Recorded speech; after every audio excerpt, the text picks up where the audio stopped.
Hello everybody, welcome back.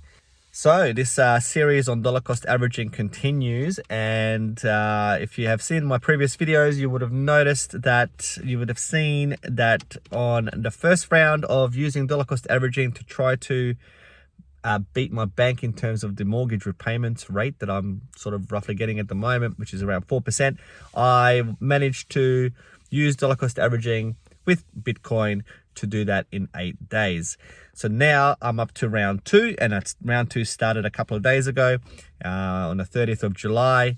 And this time, instead of only buying $10 a day, I'm going to buy $20 a day, as you can see in the graph over here. There it is. You can see I bought roughly $20 worth. And straight away, Bitcoin, because it's had a little bit of a revival recently, straight away, boom, on that same day, he dropped a couple of percent straight away down.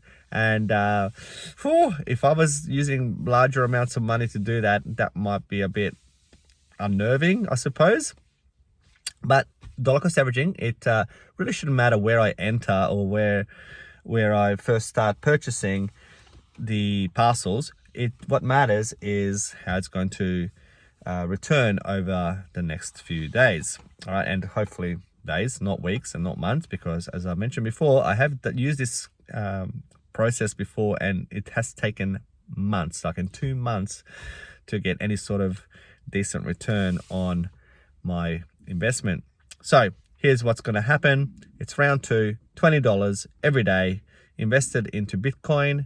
I'm using Binance as the platform. I've got a link for you below, referral link. If you want to use that, that'll be awesome. It would really help me out financially, just that little bit. The whole idea behind it is it takes emotion and takes, anxiety out of the whole investing process, especially if you're in a downward market or a sideways moving market and you're getting worried about what's happening. And it kind of buffers you from falls, but then at the same time, it also buffers you from larger returns. So dollar cost averaging is a equalizer, I suppose, to improve your sleep at night factor. I haven't heard that term for a while, the sleep at night factor, and which basically is about, not worrying as much and just letting your portfolio do what it does. So you can see the last column, which is a bit of a recent addition to my spreadsheet.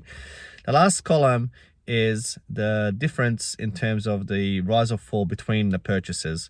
So you can see on day 1, it was down. On day 2, it had gone up 1%. So the second day's purchase had mitigated the losses by improving the portfolio up 1%. Overall, we're still down.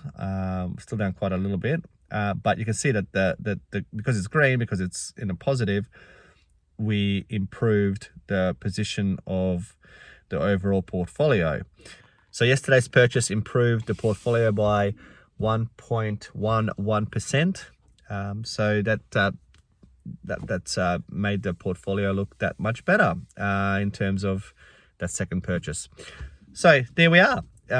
We're away again. It's a little bit more investment this time at $20 a day rather than 10.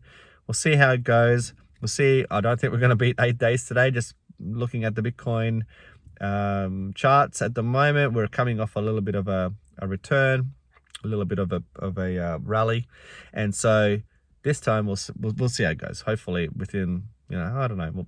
You can't pick it, and that's the whole idea. You shouldn't be trying to pick it or predicting or hoping this will happen. It'll just do what we do, and we'll see what happens.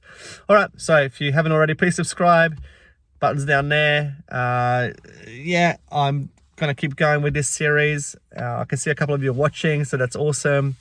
And let's see how round 2 goes. All right, everyone. Bye bye.